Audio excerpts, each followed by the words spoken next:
All right. Good afternoon, everyone. My name's Rick. I'm one of the coaches here for college and career readiness. And my region is up in the north central area of New Mexico. But one of the areas that I like to specialize in, as Elaine was talking about earlier, is capturing partnerships and building relationships within law enforcement, public safety, and security, as well as transportation and distribution and logistics. So that it kind of falls well within what we're doing here. Denise has our skilled trades and our manufacturing side. What we'd like to do right now, let me drop in the link into the chat room if you would. Click on the link for the Padlet, and it has the questions there. And if you would, please go ahead and answer the questions within the Padlet. It's going to help us to capture all your responses. That way I can share them out quick and easy. One of the first things we need to do, though, is do we have any volunteers? Anybody that'd like to volunteer to be our report out, our reporter, if you would? When we return to the main group, we'd like to have somebody speak to what we discussed today in our breakout room.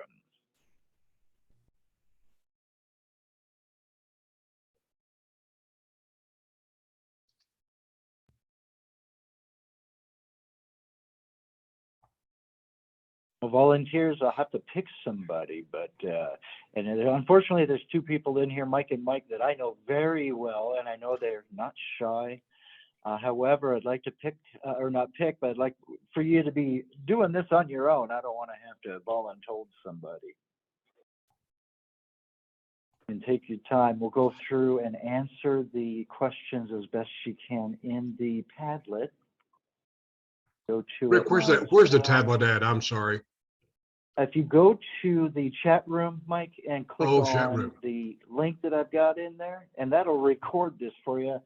I'll try to make notes myself, but that Padlet's going to do the work for us, and then I can save it and share it out.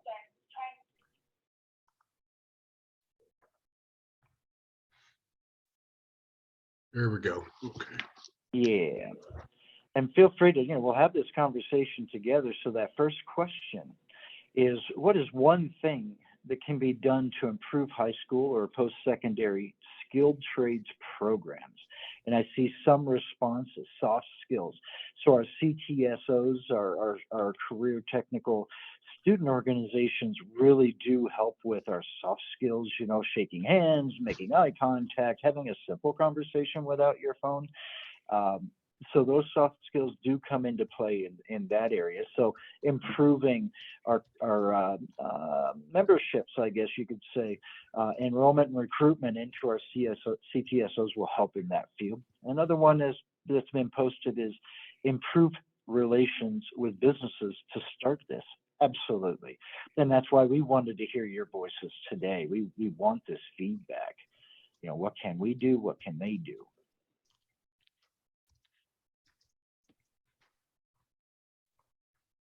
Communications between schools, parents, students, absolutely. So let me ask you now, regarding that response, it doesn't tell me who put that in there, but let's open dialogue around that a little bit. So here at CCRB, College and Career Readiness is one of our biggest goals and responsibilities is communication between everyone. Schools, parents, students, community, leaders, industry, business partners, so on and so forth. We send out a lot of emails and we do newsletters.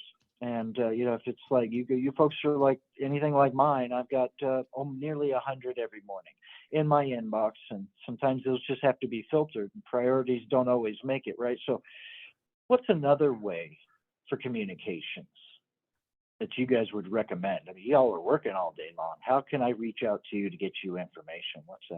What's that look like?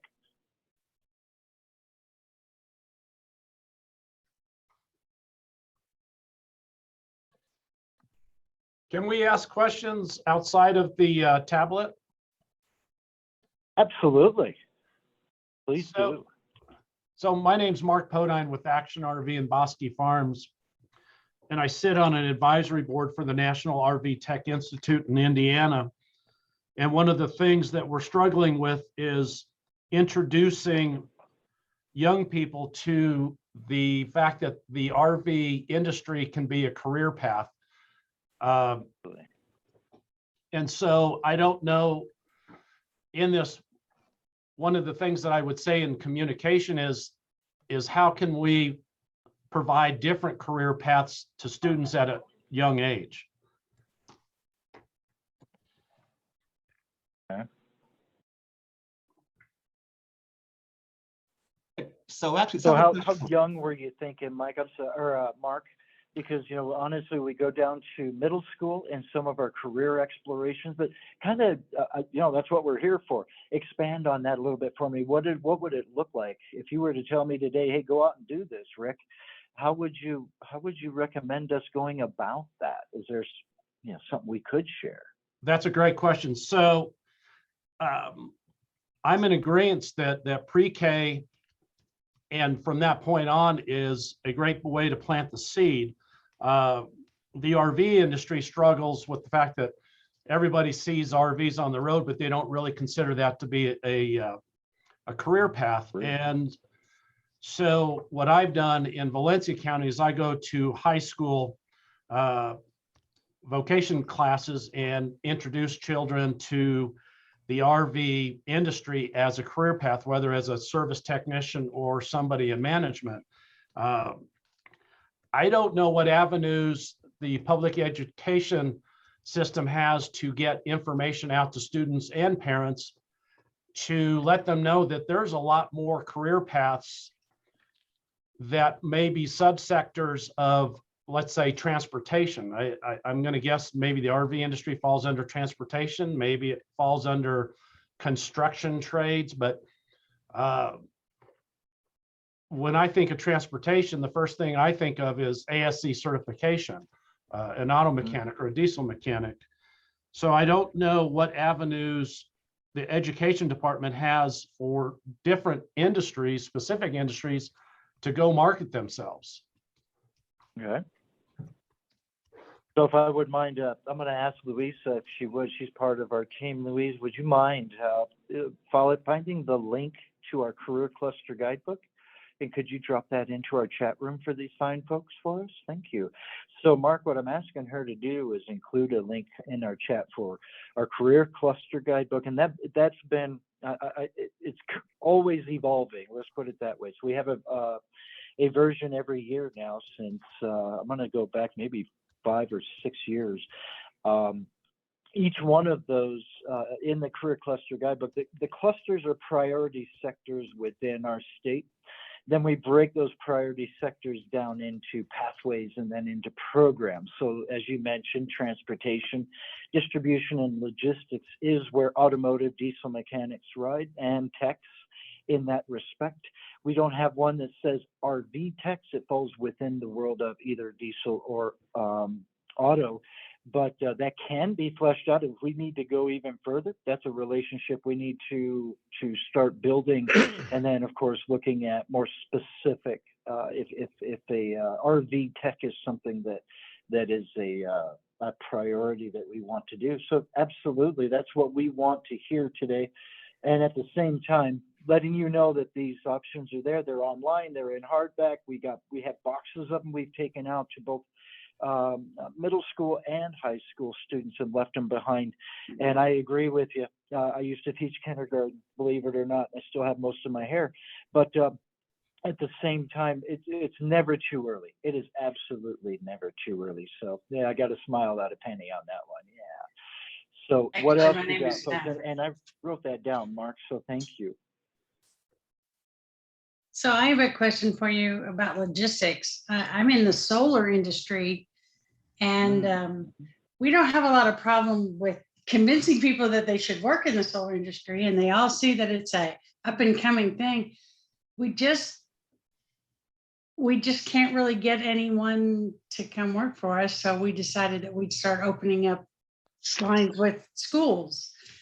And now I'm really interested in like high school and middle school, having them come see what we do And so how do I, like someone said, well, get on an advisory board. I'd love to. If I had time to go to an advisory board, I would have already done that. There's not enough of us here to do, there's just not enough of us. We don't have enough time. But I would love to get into the middle school and high school because, like a junior, senior in high school can do an apprenticeship program with us and we can show them what we do and then they can decide if that's what they want to do. One of our most exciting programs that we have going, photovoltaic programs that we've got in the state. And every time I go visit a school, whether it's secondary or post-secondary, and they've got that program, those kids are so engaged. It's just amazing to me. Wind turbine and aqua and so on. Those kids they're just incredibly engaged. And don't bother me, I'm working kind of thing. I'm like, yeah, you never see that out of a high school student. It's a great way to engage those kids with something that they want. Now, Penny, something that I had to learn when I came here, I think Louise is actually the one that taught it to me because she's been here much longer than I have, is don't be afraid to delegate.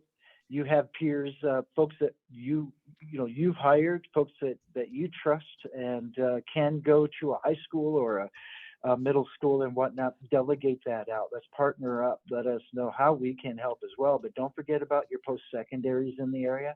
They have folks that are in those fields. I know Santa Fe Community College has got some big stuff, CNM, Gallup, and so on. Mm-hmm. And I'm not even going to try to go on the east and the southern side of the state because I just don't know all of them, right? It's a big field. But don't forget to touch into those folks and have them partner with you. Yeah, I know the feeling when you're being stretched like taffy in many different directions. So, but try to delegate, get those folks out there and just say, hey, just go spend a few minutes with the students. Okay. All right. Thank you, Penny, for asking. That's exactly what we need to hear. Rick, are we muted or not? No, you're not muted, Mike. Go ahead. Just a couple things, if I may. One thing that would help all of us on our advisory boards, which we all should be involved in, and I agree with the lady. We all already work 70 hours a week, so trying to fit all that in is very, very difficult. But one thing that helped us, and I've been doing this over 20 years now, let the company folks and the industry folks, let them vote on the best time for them to have these advisory boards. We go to some community colleges here in Phoenix that we do that on our lunch hour. So we go over there at 11:15 and they normally have some fantastic pizza for us, have a piece of pizza. So we do get a little bit of a lunch that day. And then we go back to work at 1 o'clock, back into the shops and so forth.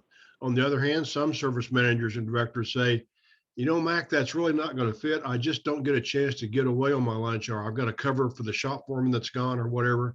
So we vote on that. And many times they'll vote, let's do this thing at 6 o'clock at night.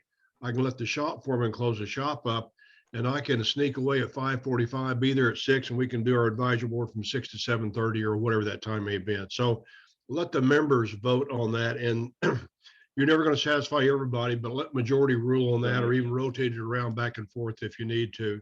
That's one way you can squeeze that extra hour that I know, as the lady said, she doesn't have an extra hour. None of us do, but when you're covering an entire state and so forth, it works for us. So just a suggestion.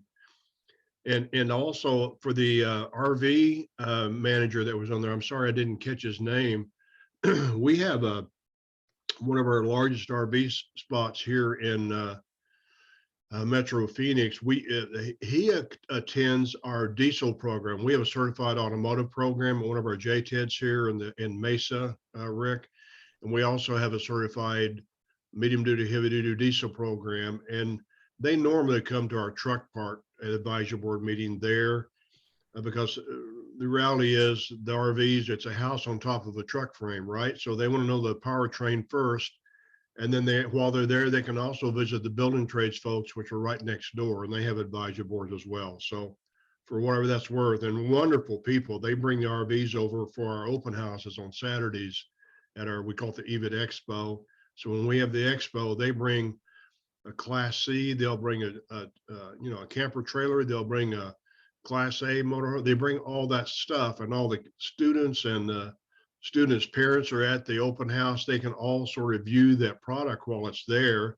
Same thing with our, I'm trying to be generic and not say brands here. We have a tractor group that brings over everything from a, front loader Bobcat to, Kubota tractor, or, that'll pull a plow, whatever. But again, they have all that stuff displayed, and it gets everybody excited about the product and realize that it's not just spark plugs, it's hydraulics, it's a lot of different things. Same thing with the motorhome, that they got lots of, fancy equipment on there that everybody needs to understand, everything from air conditioning to heaters to, whatever the top part of it is. So for whatever that's worth, it seems to work for us. Thank you so much. Now, don't get us wrong, folks. We're not looking to export our students to Arizona. Mike and Mike are actually based in Arizona, and they are also our representatives here in New Mexico. So, Mark, you may want to write down their names, and we'll see if we can get you in touch. But, Mark, do me a favor. Put your email address in the chat room so Mike and Mike can reach out to you. I've known them for years, by the way. So let them help and see what can we do to connect you to the people that you need, right? And then that'll also put us into the middle school, high school, post-secondary that's in your area, that we can also start working on. So I've already written your name down. You're going to be hearing from me, brother. Yeah, no, I appreciate that. And thank you, Mike, for that information. I do have a friend of mine who is a general manager for a Kenworth dealership, and they have a branch out in Phoenix. And so I'm aware of that program. Phoenix is considerably better organized than we are in Valencia County, I can tell you that. My mission, one of the reasons I wanted to sit in on this Zoom meeting is because the RV industry is getting very aggressive about wanting to get local schools to start teaching the curriculum, because I sit on the curriculum development committee. Cool. So I'm involved with that, and I wanted to share that with this group through this Zoom meeting, that the RV industry is very well organized at this point to start teaching anybody that's interested in being a service technician, which is in dire demand nationwide. Well, I agree. By the way, tell me what Valencia County is. I'm from New Mexico. I grew up in the oil patch, though, down in Eddy County. So where's Valencia at? We are directly south of Bernalillo County. We border Bernalillo County to the north and Socorro County to the south of us. So Belen and that area down there? Yes, sir. Belen, Los Lunas is all Valencia County. Oh, wonderful. Great people down there. I flew an old Piper Tri-Pacer out of the Los Lunas airport down there many years ago. I have fond memories of it, and I didn't crash either, so I guess it was a good luck charm. So that's always a bonus. Hey, before we run out of time, I know Steve, did you have a comment you wanted to make? Also, maybe it's Mark. So I'm with Aristech. So we're in Belen. So we're also in. I met you. So yeah. Yes, I know of you guys.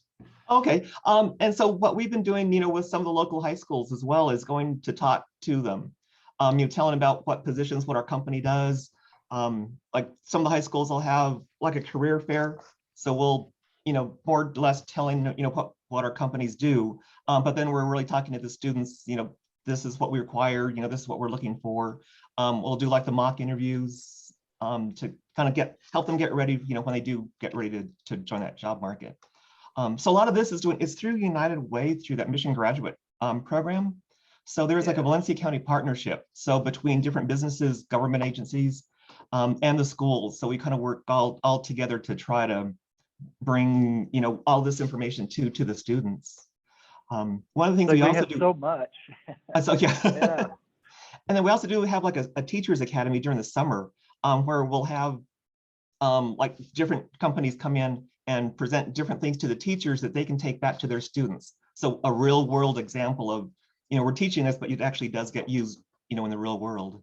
So I will say one thing that has been successful us is Workforce Connections, the WIOA program. So we've been getting interns that way, and it's been very good for us. So just thought I'd share that. yeah, that's another great Thank program. you. Yeah, like I said, there's so much out there. We want to dump it all on the kids, but it's trying to shove a whole pizza down their throats at once. We need to break it down and say, here's a bite size for you today. We could do the same thing with each other right now. It's just give us so much. So Nancy, you had a question. How do we get on that career night list or the career events list and such? I don't think there's like one calendar, because every high school is going to have their own, and then the colleges are going to have their own. Actually, the colleges provide career nights to the high schools and the middle schools. So it's reaching those around you, and obviously the market that, or I should say the communities. So you may reside in Albuquerque, but you also want to tap into the market in Cruces and up in Taos. So it's reaching out to those high schools to find out who's doing what career nights and when. But those are great questions and great events to get, set up a little table or a little booth or something, just go hang out. And yeah, what else we got here? Thank you, Mark. For those of you that were looking, Mark put his email in the chat room. Feel free to, everybody, it's not just Mark. If y'all want to share with each other, do so. And we're going to record it. As you know, the chat's the breakout's being recorded as well. So we're going to share all this with everyone. So.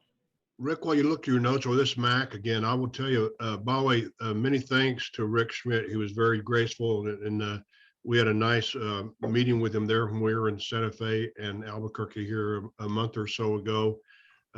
You guys are very fortunate. A brand new building there at Santa Fe Community College, a new automotive building there, and they're really going to be a great facility and a great program there. And also, Rick, I drove by Roswell, New Mexico campus when I was there on vacation to see my family, and they're remodeling that entire automotive program there. So you're going to have some more activity there with Eric Gomez. They're just doing a wonderful job down there for whatever that's worth. So you got good things going on in New Mexico.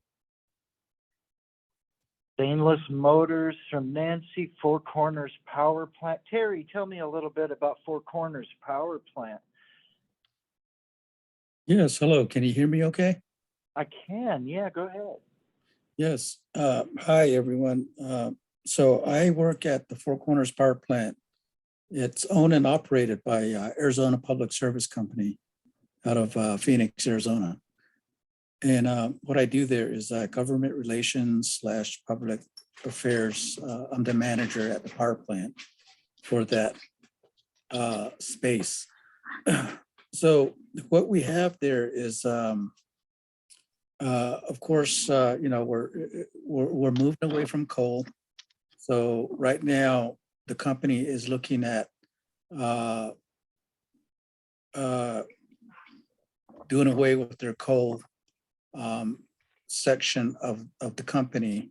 So Four Corners Power Plant is a coal-fired plant. So by 2031 is when they're looking at getting away from that power plant and moving on. What's going to happen with the power plant, I'm not sure. It may be continued operation through another entity, the Navajo Nation or some other entity.